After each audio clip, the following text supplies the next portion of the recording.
Winnie Seeler.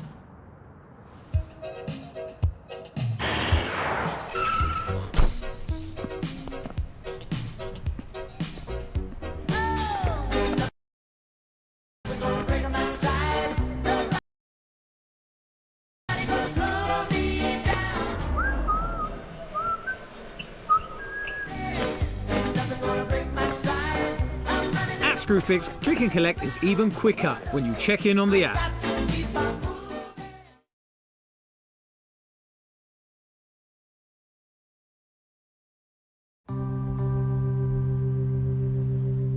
Cold cases are very difficult to solve.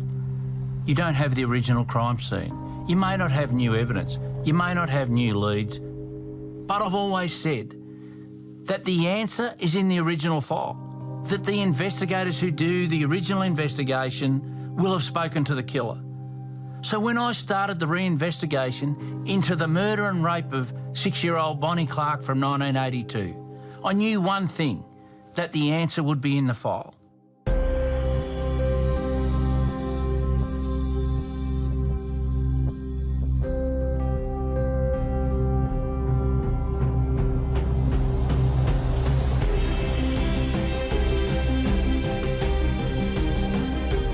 The body of a man on the front seat which was badly burnt. We don't know whether he's been shot, we don't know whether he's been stabbed. It's a horrific act, and any death is tragic.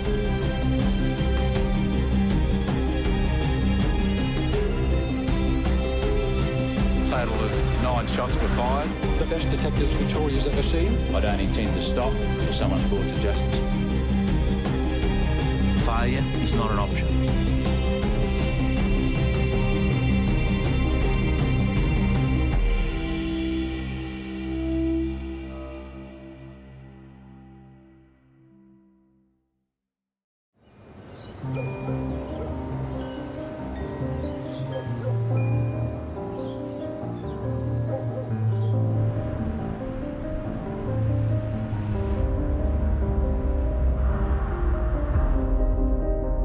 Was around 1999, we established a cold case unit to look at unsolved cases within the homicide squad. As a result of that, Dennis Clark rang me up and he said, look, I'd like you to look at my daughter's death. It was 1982, she was a 6-year-old that was murdered in her bed.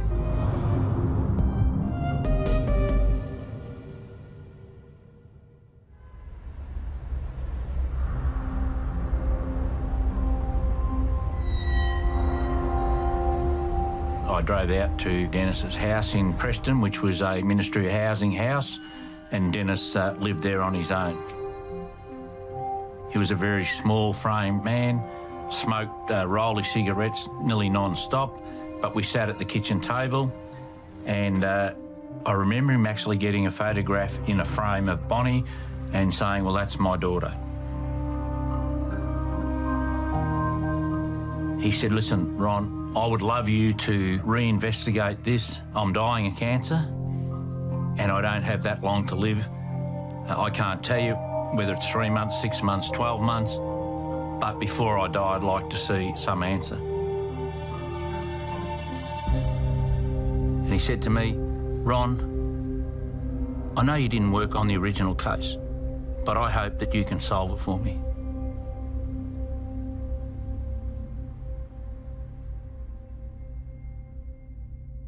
I think as investigators, this is where it becomes very difficult not to be emotionally involved.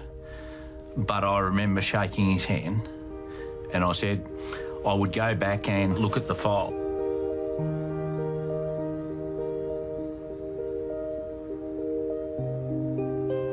I realised how emotional Ron had become after speaking to the dad. He'd actually told me the conversation and he felt like he should try really hard for this man. And I think, you know, for the father of Bonnie Clark, he just couldn't rest until he'd found out who did this to his daughter. I think any murder of a child is so traumatic. It's so devastating to the families and you know, the old cliche is you shouldn't bury your children before you. how she died was terrible.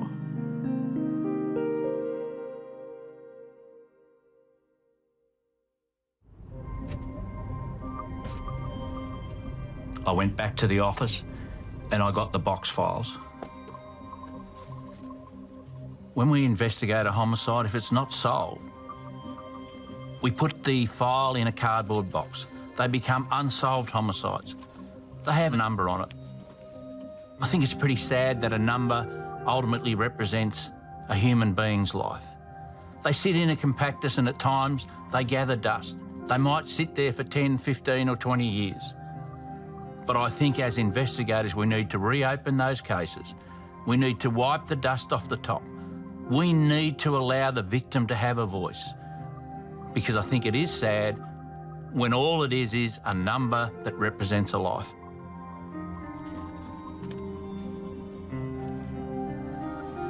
And then you start to go through the file.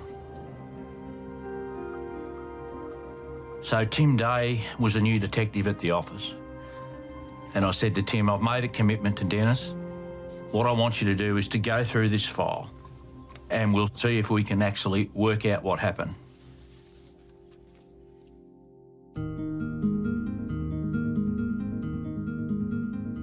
Bonnie was living with her mum, Marion. Marion was divorced and separated from her husband, Dennis, and from time to time, Marion took in boarders to help make ends meet.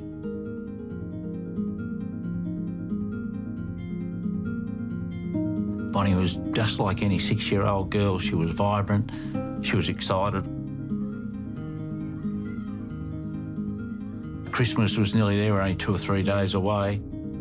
There was that sense of enjoyment. Father Christmas was coming.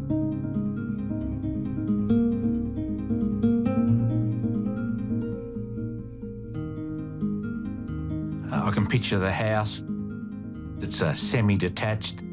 It's got a passageway that runs down the side. It was just a quaint little cottage in Northcote.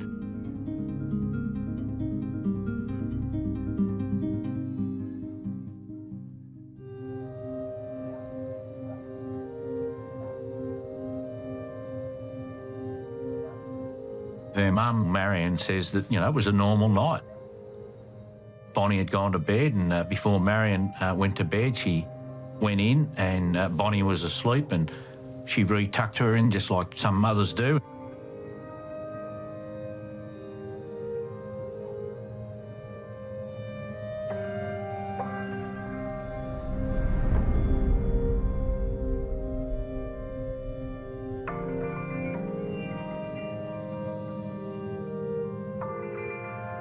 I cleaned up the dishes and whatnot and headed off to bed myself and sort of stuck my head in the door. So I went past. No, love. Yeah, no, Mum. I think it was about 1 o'clock-ish in the morning or something like that. I got up to go to the loo and she heard me and she sort of sat up and said, I want a drink of water. OK, fine. So I gave it to her and went back to bed.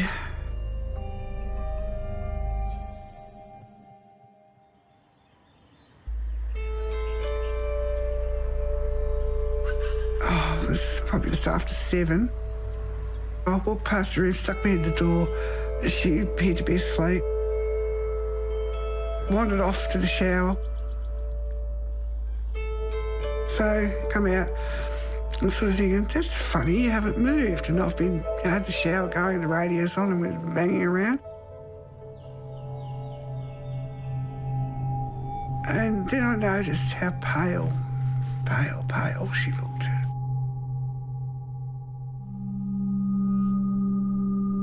So I went in. There was something wrong. Pulled the bedclothes back. She was naked.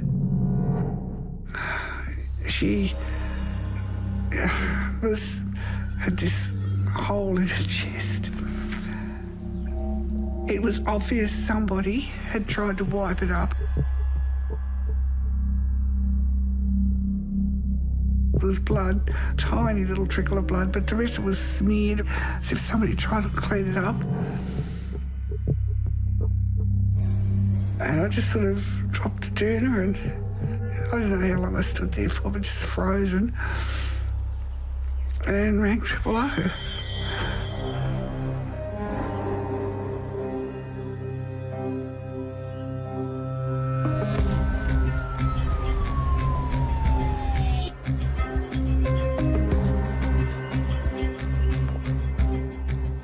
So when the homicide squad arrived at Bonnie's house, it was already set up as a crime scene. There were photographs taken of Bonnie's bedroom, which shows that she was in bed, she didn't have pyjamas on, and she'd been sexually assaulted. She had a single stab wound to the chest. And it appeared to the detectives that Bonnie's body had been washed.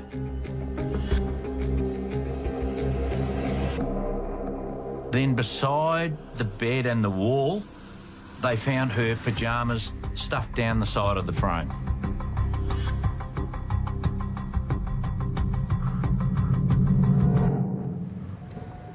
"31-year-old Marion Clark, a part-time student, told police she put her daughter to bed early last night. Mrs. Clark said she didn't hear any strange noises during the night. This morning she made the gruesome discovery in Bonnie's bedroom at the rear of the house. Mrs. Clark was sleeping in a front bedroom.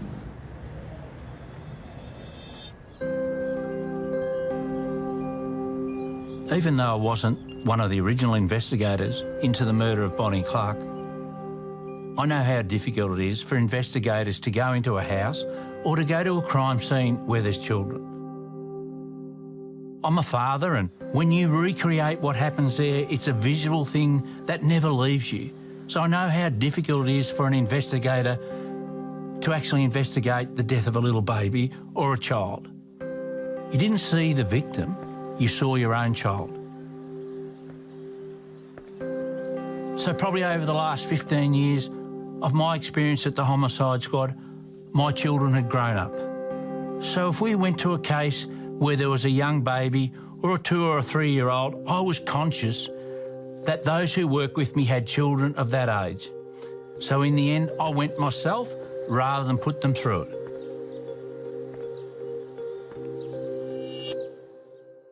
Looking deeper into the original investigation into the death of Bonnie, it was clear that Dennis was a suspect from day one. Dennis was her father.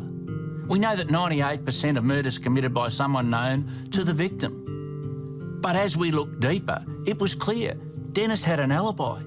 He was at home in Preston and it could be proved that he was home. So the original investigators were able to eliminate him within 48 hours of her death. But Bonnie's mum, Marion, was far from being off the hook. There were 3 good reasons. 1, the dog didn't bark. 2, there was no forced entry to the house. And 3, the neighbours didn't hear anything. So that goes into their theory that the mum is involved, saying, ha, whoever's responsible must know the dog. No one else living there at the time other than Marion. Marion must be involved. She staged the crime scene.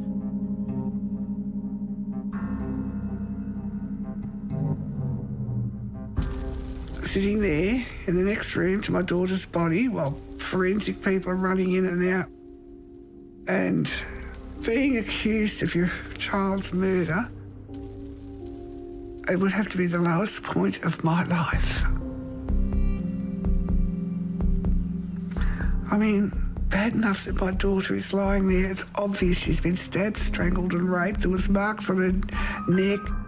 And you're looking at that and then somebody's telling you that you're involved in it.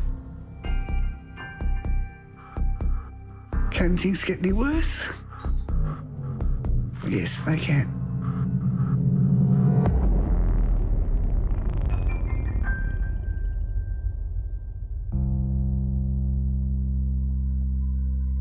Part of it was, I think, the fact that from time to time, Marion had left Bonnie at home with somebody at the house, and they just took the view that maybe she wasn't a fit and proper mother.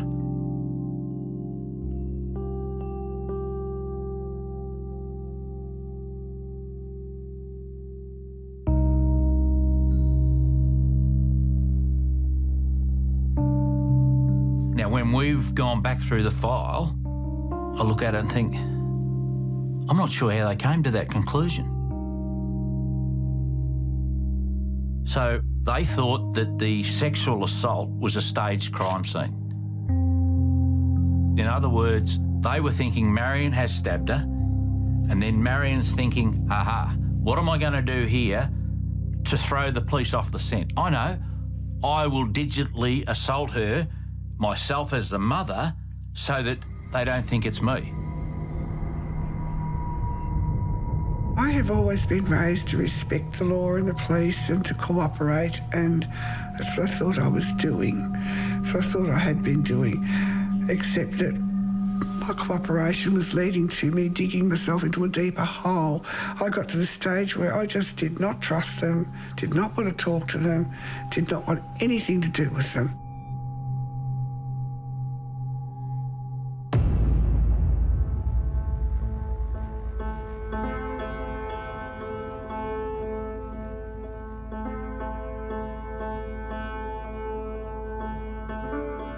Keith Moore, a journalist from the Herald Sun, wrote an article to say that we now had a cold case unit.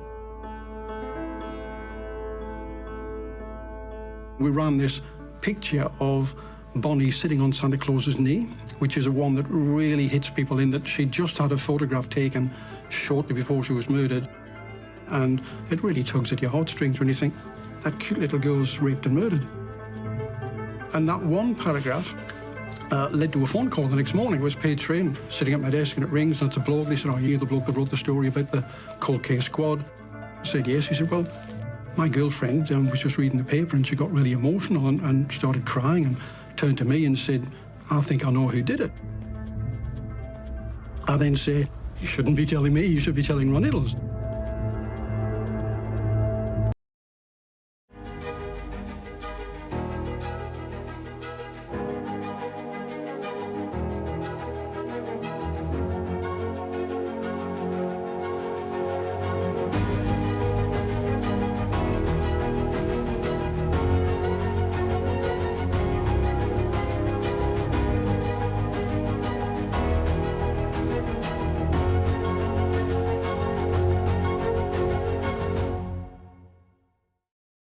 Can you guys see the mountain?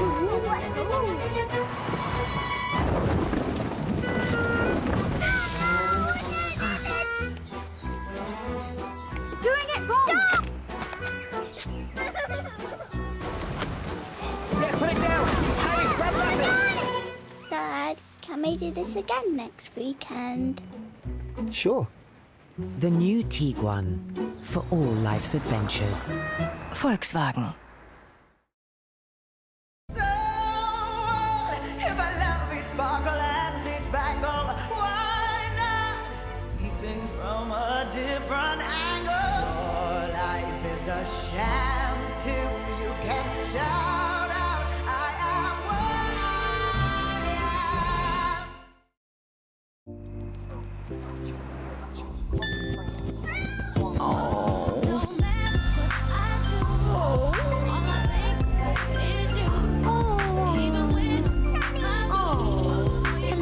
Live your best phone life on the UK's fastest 5G network. 3.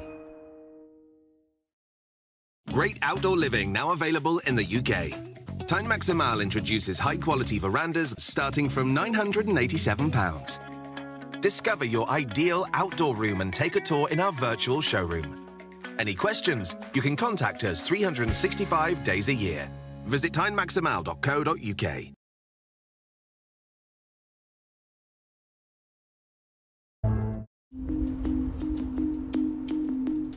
Bonnie Clark was 6 years old. She was murdered and raped in her own bed. 20 years on, her father, Dennis, contacted me. He had a dying wish. Would you reinvestigate the death of my daughter?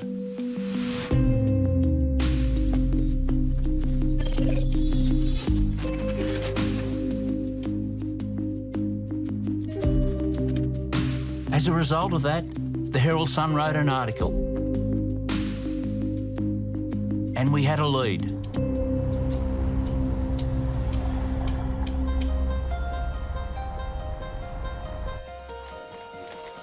a young girl rang journalist from the Herald Sun, Keith Moore, up. Her name was Kylie Ward. Kylie eventually came to the homicide squad and had a conversation.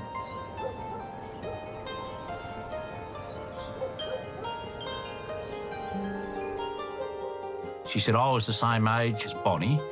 We went to school together. And after school, I would go to Bonnie's house. She said there was a man who lived at the house who was a boarder. Marion, who is Bonnie's mum, would rent a room out to a boarder to make ends meet.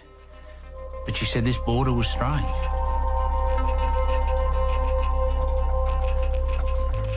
We would sit in the lounge room and Bonnie would sit on his knee.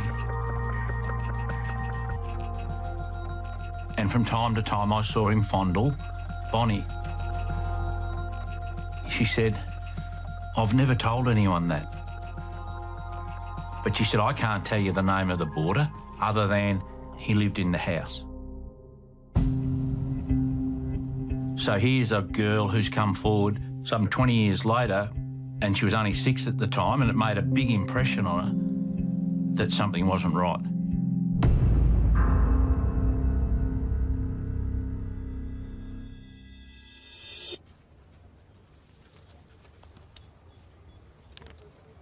Well, the next step from Kylie's statement is, let's identify who this boarder is.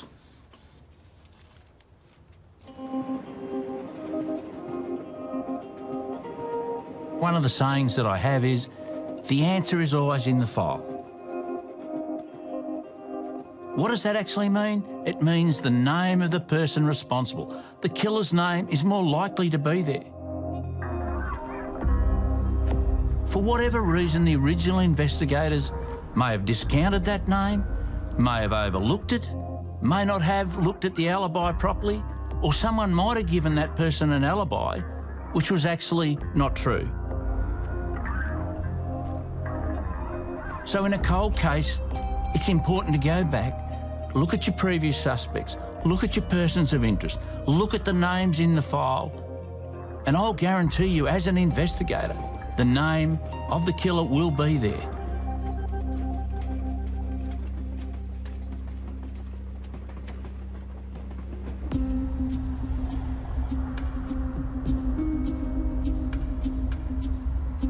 I had a new detective on the crew. His name was Tim Day. We were 20 years on, and finding the boarder's name was not going to be easy. It was about getting Tim Day to reread the file. Look at all the names, see if we could establish who the boarder was. We could have easily gone and asked Marion, but at that stage the investigation is partly covert.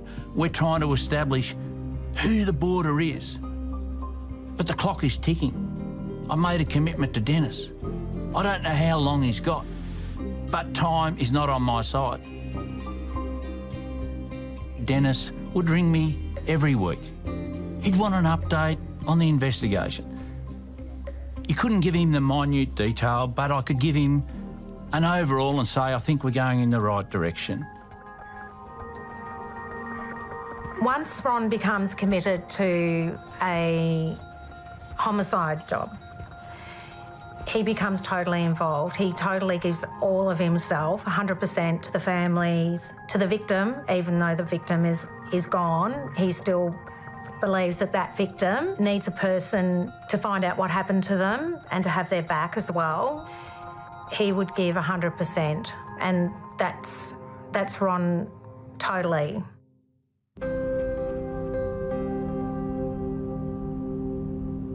If you become emotionally involved and you become emotionally connected to a family, and it's a family member that's responsible, you're going to blow the investigation. So you need to have some distance. This case of Bonnie Clark does make me emotional. I'd made a personal commitment to Dennis. I knew that he was dying, but it's about staying focused. What is the end goal? The end goal is to find out who is responsible for this tragic murder and rape of a 6-year-old.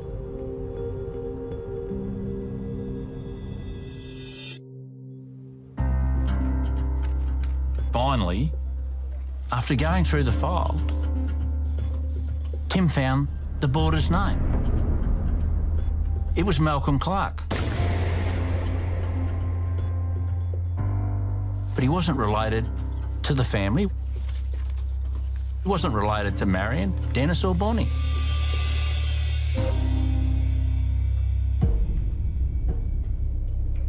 He was somebody who, I guess, worked in casual labour, but eventually he became a projectionist at the Greater Union Theatre.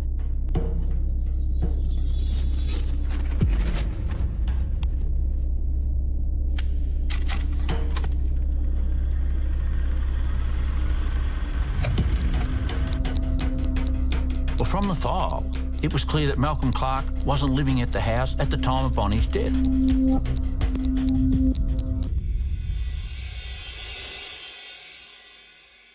Marion said that on the night that Bonnie died, the night of Bonnie's murder, she'd left the back door open so the dog could go outside.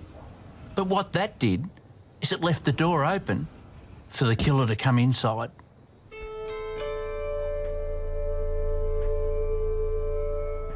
It didn't take me long to work out there could only be one person who could have actually gotten into the house in the middle of the night, undetected, you know, by the dog in particular, and gotten through the maze that I'd sort of set up for the dog to get in and out.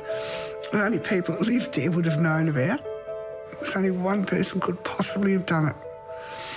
Malcolm Clark. I told the police all this. I don't think he believed me. In fact, I'm sure he didn't believe me. Quite clearly, as you read through the file, you can see that Marion has been accused of killing her own daughter when she says, "I didn't do it." But that was the constant thrust for many years that she was responsible. She had lost respect for the police because no one believed her.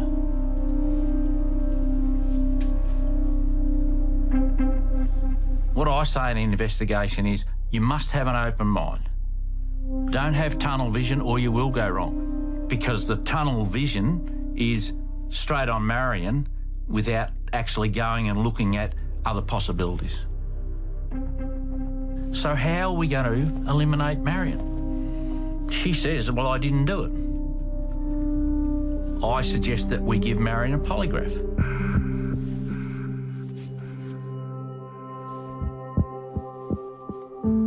So we say to her, "Well, we don't think that you're involved, but I have to be satisfied that if we ever got to the stage of running through a court process, that I could totally eliminate you." A polygraph is simply an instrument that measures physiological reactivity to a given question. So it's okay, off I go for the polygraph. I expect everyone who walks into my office to undergo a test to be nervous, whether they're telling the truth or not.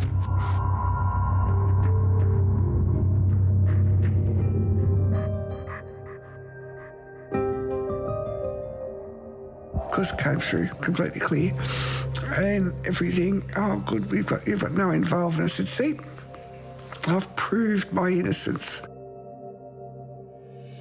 A polygraph is not admissible, can't be used in evidence. But I thought that the polygraph gave me that confidence that I could stand up if the defence ever asked me the question, "Well, how did you eliminate her?" Well, she had a polygraph and she passed with flying colours. Now it's up then for a jury to accept it and put what weight they want to put on it. So from then on, they could take the investigation further by completely eliminating me as a suspect. And I just thought, oh, yes, something is finally gonna happen. We've researched the file. We now have suspect number one, Malcolm Clark. The next step is to look into his background. I can't believe what we find. It's like a light bulb moment. You write fiction about this, but this is fact. What we found, I couldn't even believe. With Virgin Media's M250 broadband, go fast. Go lightning fast with our reliable network. Just £29 a month, no setup fee. So why go fast when you can go lightning fast? Virgin Media. See what you can do. Visit virginmedia.com. I'm starting to think this was a bad idea. Now you tell me.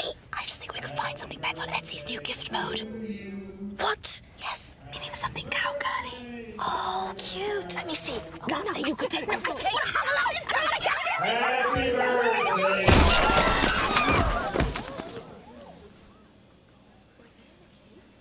There's people in the cake. It's a people cake. Don't panic. Gift easy with gift mode. New on Etsy. Is this for Gina? Trains, now on Uber. Get 10% credit back with every ticket.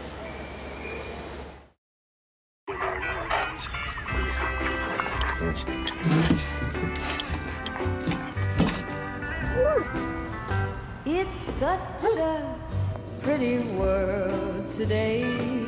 Look at the sunshine. Look at the sunshine. And every day is the same since I met you. Book in the Hotels.com app to find your perfect somewhere. If you could take a journey inside your own heart, would you want to see what it remembers?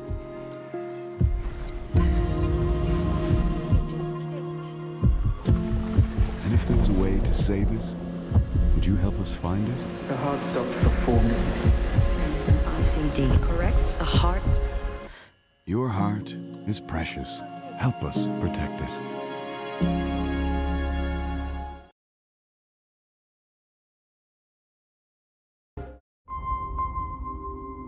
For almost 20 years, Bonnie Clark's mother, Marion, was the main suspect in her 6-year-old daughter's death. We gave her a lie detector test. She passed, and as a result, we eliminated her. But I had a new suspect, Malcolm Clark. And guess what? He was a boarder that lived with Marion and Bonnie. But he wasn't living at the house at the time of Bonnie's death. Clark had moved out, a few months before that. But whilst he was there, Bonnie and Malcolm got on well. At no stage ever did I feel there was ever a problem between them. They'd natter on, like a brother and a sister would. She was not afraid of him, not at all. If she had been, I certainly would have known about it. She would never have held back. And he would have known about it too, because she would not hold back, not a bit. So, yeah. When the realisation came as to the only person it could be, it was bad, because I had invited him into the house. But, that was a question the police asked. Well, if she wasn't scared of him, why would you think he'd do it? Because he's the only one that could get in.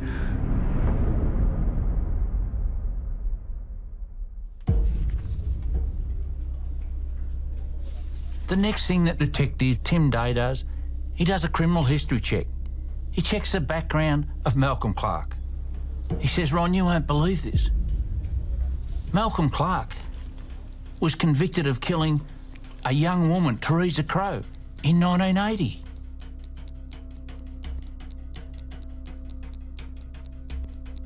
Disco girl Teresa Crow was found to have died by strangulation in her rented loft behind a building in Chapel Street, Prahran in May 1980. He wasn't a fine specimen of a man, and not the sort of man that I think Teresa Crow, who would have had lots of men flocking after her, would be interested in. But he did manage to talk his way into her apartment one night, and he claims they had consensual sex, and that he was lying on top of her, and he's a big, heavy man, and she was a tiny little thing. And he claimed that she died accidentally while he was on top of her. Police didn't believe it, but the jury did. In that they found him not guilty of murder and guilty of manslaughter, which meant that he got a much lesser sentence. So we got the file out of Teresa Crow. there were striking similarities between the death of Teresa Crow and Bonnie.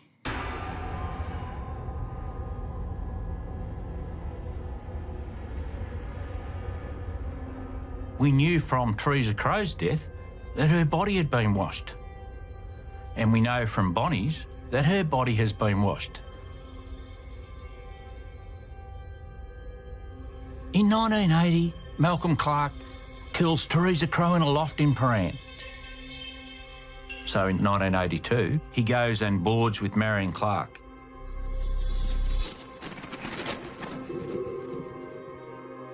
In 1983, he's arrested for an aggravated rape. As a result, police search his house.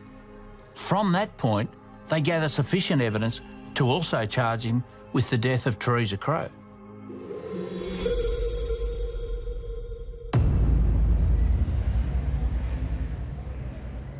But also, there is a card at Malcolm's house that's been written to Bonnie Clark.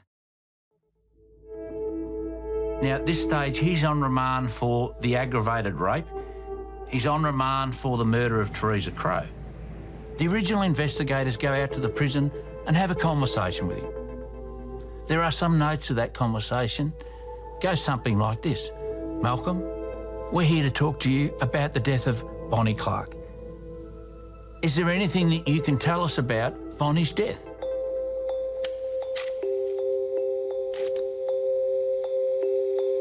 He says, I do remember the night of her death. And I can tell you on that night, I was a projectionist at the Greater Union Theatre in Russell Street.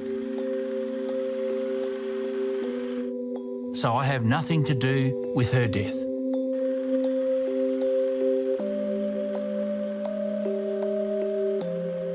So they accept that, and he's never looked at again in relation to the death of Bonnie Clark.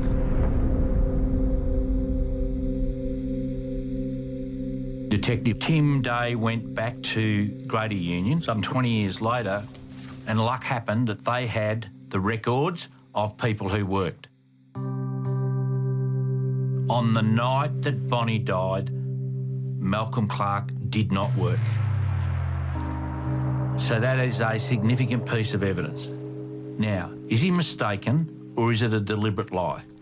If it's a deliberate lie and he's lying because it would implicate him in the crime, you can use that as consciousness of guilt. But the bottom line is he didn't work, so he doesn't have an alibi. Malcolm Clark went to prison for the death of Teresa Crow. He served 10 or 11 years and was released. So the conviction in relation to the aggravated rape is predominantly served in the 10 or 11 year period he does for manslaughter. So by early 1994-95, he's back out in the community to live his life as normal. Tim and I found out that by 2001, Clark was living in a relationship with a lady called Lorraine. He's caring for old people in elderly home, and he's also volunteering on the Puffing Billy, which is a train that runs from Belgrave to Emerald and is a large tourist attraction in the Dandenongs.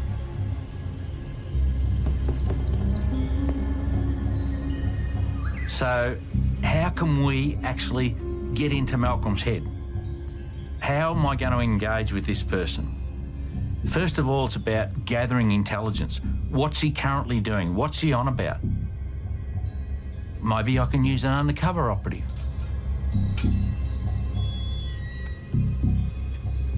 So we had an undercover operative become a guard. He did the course. And he became a guard on the Puffing Billy. And he worked with Malcolm.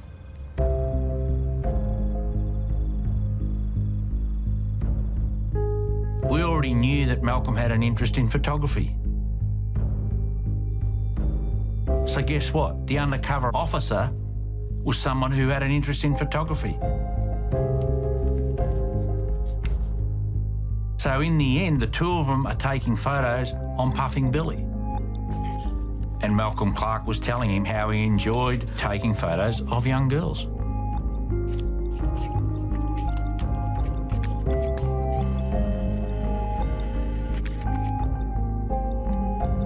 And then the undercover would say to Malcolm, "Oh, you're going to catch the train home? Oh, yeah, I'm going to catch the train home to Box Hill.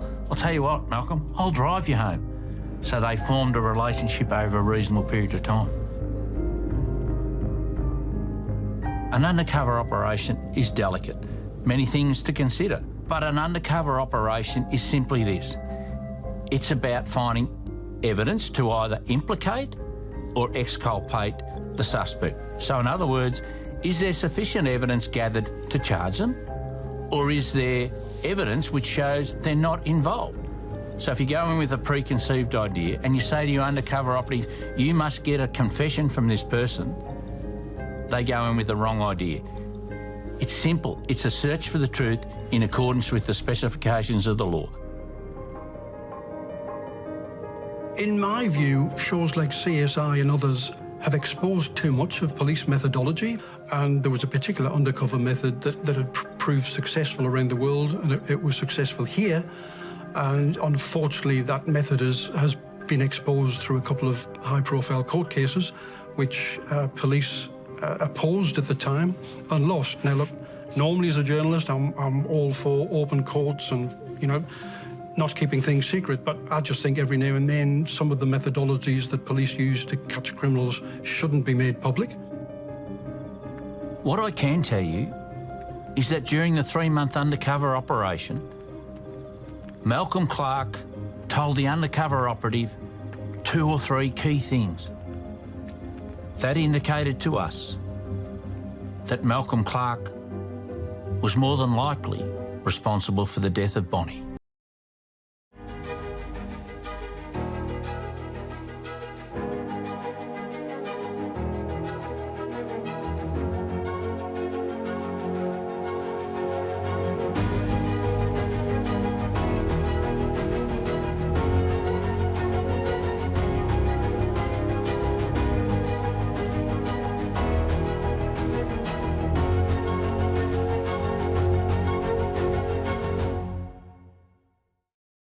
Can you guys see the mountain?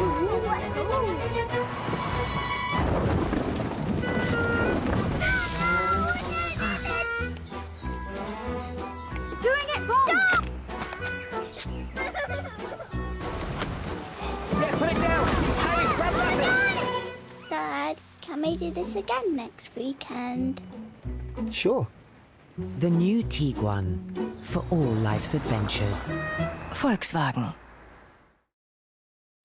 Look at the big mobile networks, celebrating yet another mid-contract price rise. Hold on. At giffgaff, we just had a crazy idea. What if, instead of raising our prices, we dropped them? We know. Wild, right? So save £10 a month, then switch to our unlimited contract today. Now for only £25, and it will stay that way. Giffgaff, we're up to good.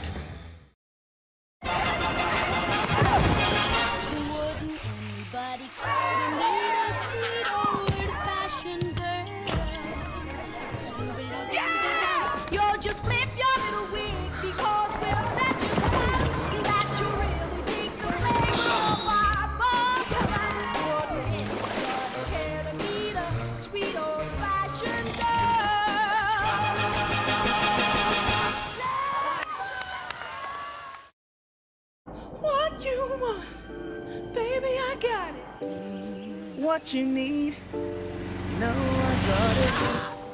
All I'm asking is for a little respect. Just a little bit. Just a little bit. R-E-S-P-C-T, I know what it means to me.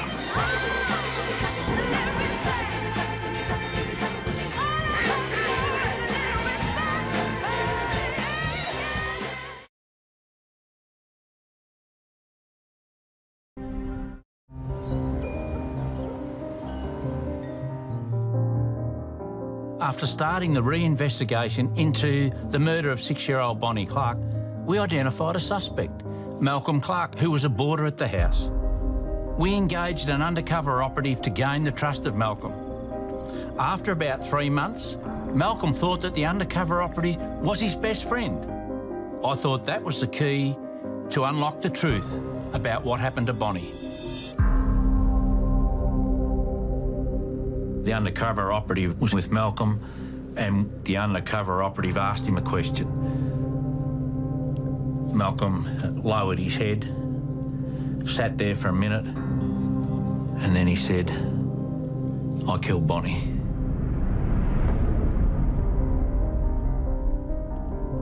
I walked in through the back door and I stabbed her.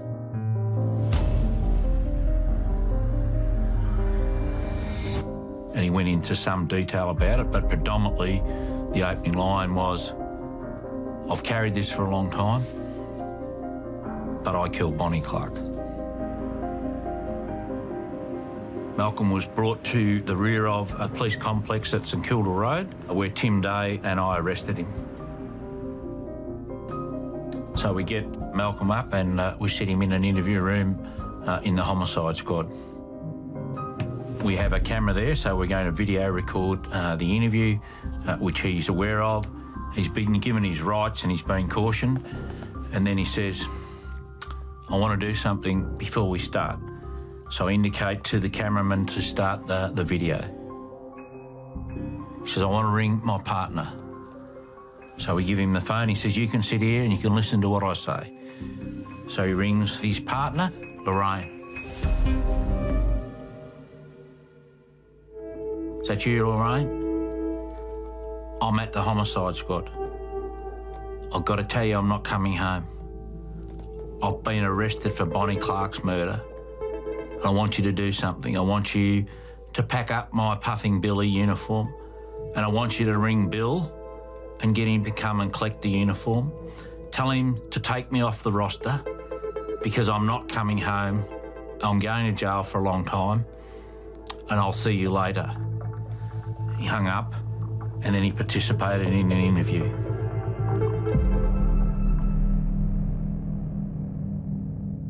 And he made a full confession about what happened to Bonnie that night.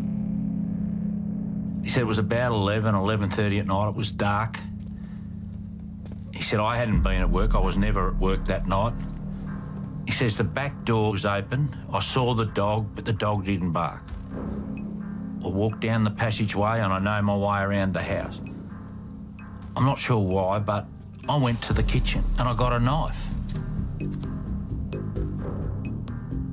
And I remember going into Bonnie's bedroom.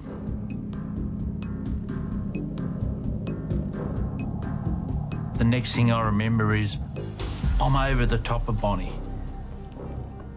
I don't know why, but something overcome me. And I'm fondling her, and Bonnie woke up. So I got the knife and I stabbed her. I stabbed her once. I then put the pyjamas down the side of the bed between the wall. I went and I got a cloth with some water and I wiped Bonnie's body down.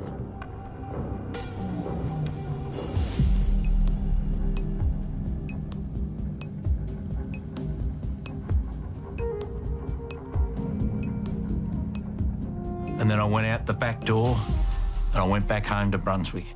But I got to tell you, I don't know what overcome me that night. I really didn't mean to kill her. Malcolm Clark shared his evil secret in a taped interview, having broken his silence to undercover police. Well, I was relieved he had reconfirmed his confession. Sometimes when someone confesses to an undercover police officer, there's always an argument about agent provocateur or using an agent to induce a confession. There is absolutely no doubt what he told us that night was a true confession. Because he said two things which we hadn't released to the media, was that Bonnie's body had been washed and that the pyjamas were down the side of the bed. So we knew that he was actually responsible. And I got a phone call from Tim, and it was just a very brief one. He said, "Look, just to let you know, we have arrested Clark, and I'm just taking him in to question him. I'll talk to you later." And it was just a case I just sat down and cried. It was relief. He was charged and the trial started somewhere around 16 months after. And from memory, the trial went for about 5 weeks. It's been terrible. A terrible ordeal. and I would hate anyone else to go through the ordeal that I have gone through for 20 years. I would like this gentleman to be found guilty, because I think he is. And then the jury considered its verdict and came back with guilty. The verdict was a relief. Justice for Bonnie had been found. I'd been vindicated. It was over. It was finally finished.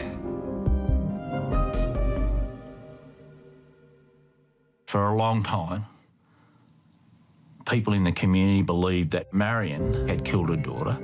Police officers believed that she had killed her daughter. So she went on and she remarried, but in her mind, no one believed her. So I think whilst the result was fantastic and we convicted Malcolm Clark, I think personally for Marion, the key thing was that she was vindicated and proved innocent. Today, Bonnie Clark's father was clearly jubilant that justice had been served. It's about giving that family an answer, and then sadly, you move on to the next case. But you still have contact until such time as Dennis passed away. Probably 2 months after that. But I think it was fantastic that we were able to do that before he died. It shows the value of using the media. It was literally one paragraph on page 3, and it prompts Kelly to tell her boyfriend, and her boyfriend to tell me, and me to tell Ron, and Ron to then go interview Kelly, give the file to Tim Day, and then the crime gets solved. Simple as that. When I say simple as that, a lot of work, but without that gem of, I think it was the lodger, that crime probably would never have been solved.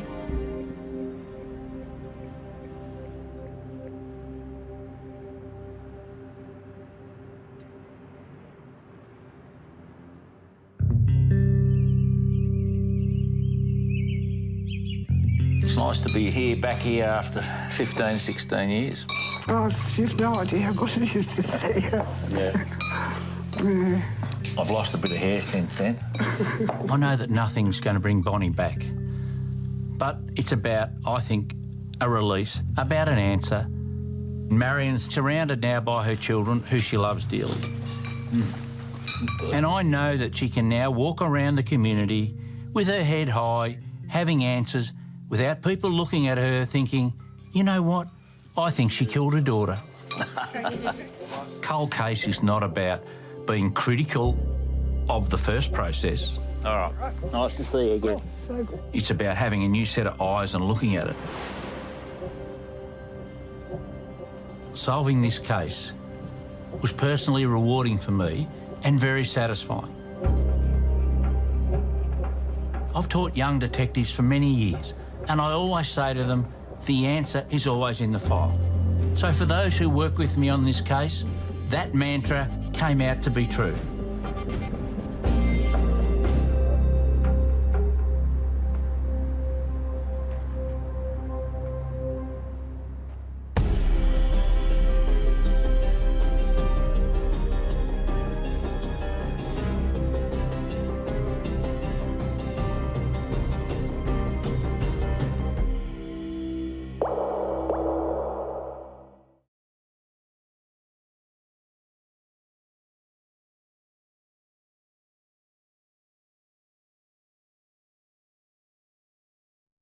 With Virgin Media's M250 broadband, go fast.